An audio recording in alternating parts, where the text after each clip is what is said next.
Welcome to a Locked On Titans podcast special event. The NFL draft is just a few days away, and to make sure that you guys are as ready as possible, I called in ESPN draft guru Matt Miller to talk about the Titans, their draft strategy. Where can you find value in this draft at the positions of need for the Tennessee Titans? What would be the perfect quarterback fit for the Titans? I asked Matt all kinds of Titans draft related questions, and he had some excellent insight. So I'm excited to present to you my interview with ESPN's draft guru, Matt Miller. Well, I am honored to bring on to the Locked On Titans podcast, the one and the only Matt Miller at NFL Draft Scout on Twitter, one of the best in the business. Also working for ESPN these days, providing some excellent television content as well. Matt, first and foremost, thanks for coming on, and how are you doing today? Yeah, Tyler, I appreciate you having me on. I'm doing well, man. I'm excited. We're close to the draft. It's Yes. inching up. It snuck up on me. I don't know if you guys feel that same way. It's like, oh wait, the draft is next week. It's like, oh my God, I have so much to get done before then. So it's crazy how we wait for it, and then boom, it seems like it's here.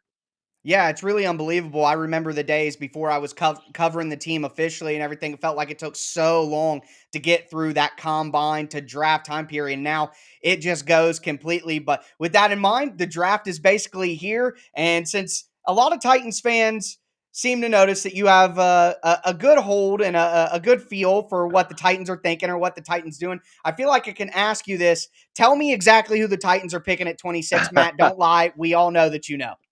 I don't. I think that, like you said, we all have, connections and relationships in this business, and you Mhm. have sources.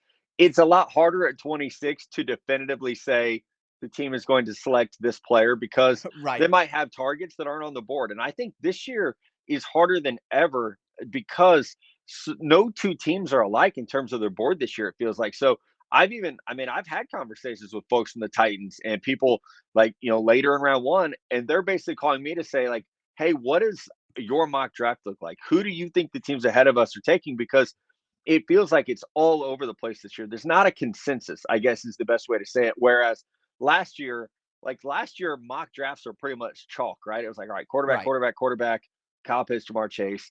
And like, even if you didn't get the exact player, you probably got the position right. And it was easier for teams in the 20s to say, like, all right, Caleb Farley's probably going to be there. Or the Right. year they took Jeffrey Simmons, like I nailed that one, right? Because it was like, all right, Yes. injury player, he's going to be on the board. So I think this year it's a little more difficult. If I Mhm. had to guess right now, the Zion Johnson connection is so strong that Right. I feel like it's hard to miss that one, especially because the need at left guard. But Mhm. I throw it out there, like a receiver wouldn't shock me even after adding Robert Woods. I think it just depends on what the board looks like at that pick with which receivers have already been drafted. Yeah, 100%. And quite honestly, if you asked most Titans fans, people who pay attention to the team, they'd tell you that that interior offensive line spot or wide receiver, the back end of maybe the top five guys, could be an option for the Titan. But that leads me into this question for you as a guy who truly understands the class as a whole. From the Titans' perspective, let's say they have a Treylon Burks, they have a Zion Johnson available at 26. Do you think that as a combination of players, that there's better value in getting Burks and then looking at pick 90 for an interior offensive line, one of the Jurgens or even Fortner a little bit later in that range? Or do you think that the Titans would get more value out of going the other way and taking that Zion Johnson and then maybe Kenyon Green and then looking later at 90 at a guy like a Wendell Robinson or a Calvin Austin or maybe even a David Bell if he were to fall that far? Do you think there's more value in interior offensive line early and wide receiver in the mid rounds or the other way around? No, that's a great question. I'm glad you posed it that way because I think that's an important way to look at every team's draft class. It's Mm-hmm. not just who we get in round one. It's okay, what is the depth like at other positions of need? So Right. personally, I would go offensive guard in round one because we're seeing Mm-hmm. now more than ever wide receivers are coming to the NFL ready to play. There's also a Right. crazy amount of depth. So each round traditionally there's about 6 receivers that go in each round. That's kind of where we're at right now. So if you're picking at 90, you're probably looking at like the 15th best receiver in a draft, Right. 14 to 15.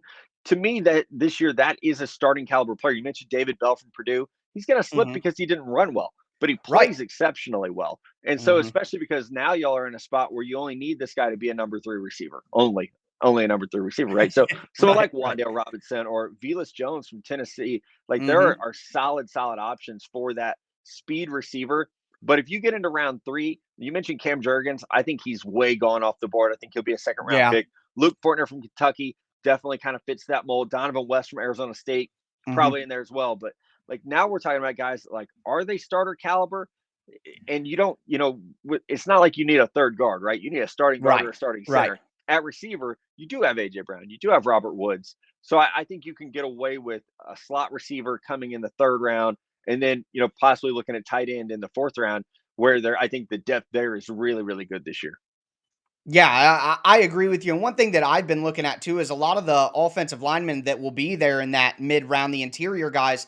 Some of them are just pure centers. Think about like a Tyler Right. Linderbaum, like we're talking about Luke Fortner, guys like that, Cam Jurgens and Cole Strange. A lot of these guys are probably B center, and the Titans locked up Ben Jones, so they need more of a pure guard. The next position that I want to ask you about though is kind of similar to interior offensive line, where there's depth at different places, but tight end.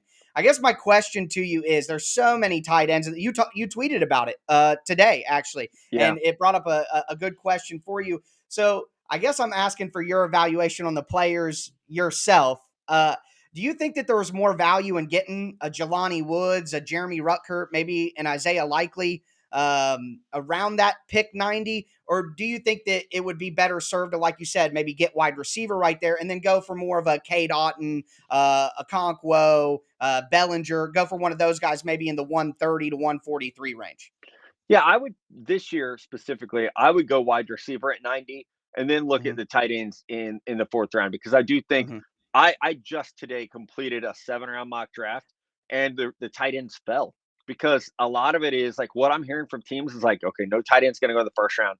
It's fairly obvious. There's also a lot of talk right now that no tight ends might go in the second round unless someone like Tampa Bay Right. or Cincinnati drafts one late round two. So we could be looking at round three before Trey McBride and Greg Dulcich and players like that come off the board. So you Mhm. mentioned Jelani Woods. If that dude's there in the third round, he's the exception. Go ahead and draft him because I Yeah. love the way he plays, and his Mhm. athletic measurables are off the charts. So I think it does matter. Like, okay, if we're looking at Jelani Woods is my number two tight end. If he's on the board versus the number 15 receiver, I think that changes the conversation a little bit just because of how good he is.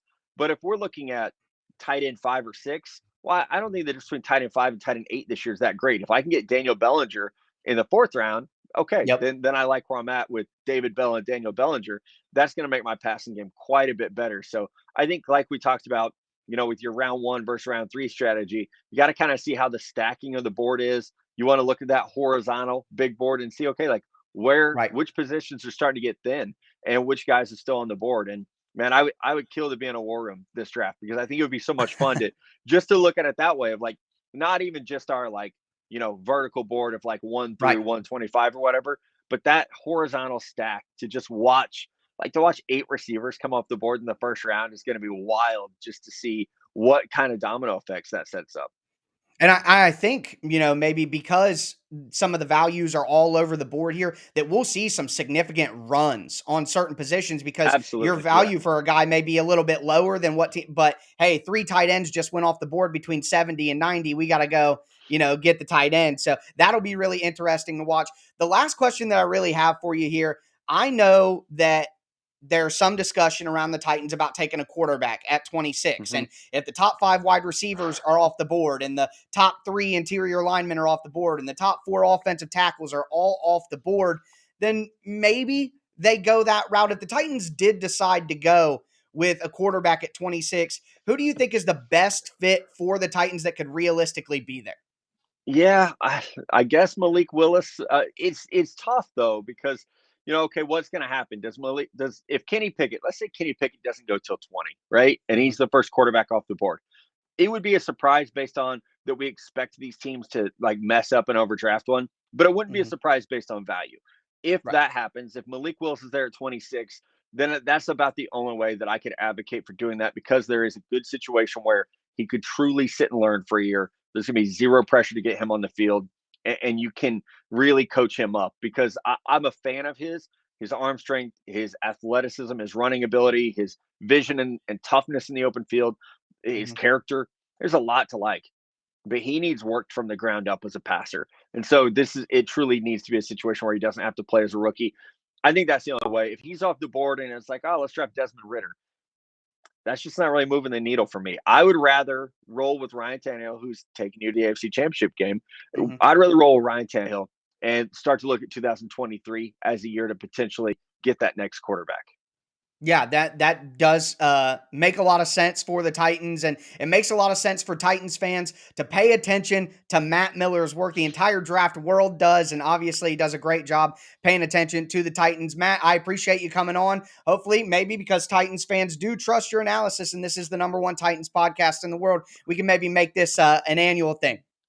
Absolutely, man. And I love the city of Nashville. I was just there about a month ago, maybe 5 weeks ago, and y'all are amazing. I can't wait to get back there myself. So we'll have to do this again.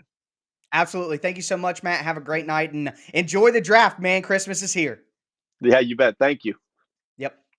Well, I hope you guys enjoyed that excellent interview with ESPN's Matt Miller. Thought he had some excellent insight in there about, where there's going to be value at tight end, at offensive line, what kind of sequence the Titans should use for positions with their picks. I mean, just some excellent stuff. I hope you guys enjoyed. Make sure that you subscribe to the Locked On Titans podcast on whatever platform you do stream. I am going to be putting out daily, Monday through Friday, Tennessee Titans content all year round, free and available on all platforms. Going to have live draft coverage for you guys on the Locked On NFL Draft YouTube channel. I'm going to be on there breaking down all the Titans picks. Catch me on Twitter at TicTacTitans, where I'll be giving instant analysis on every selection, talking about the way that the draft is going and how it pertains to the Titans and their needs. I'm going to be having an instant reaction video to every single pick, recapping the draft every single night. So make sure that you stay locked in to the Locked On Titans podcast. But that's going to do it for me in this Locked On Titans podcast special interview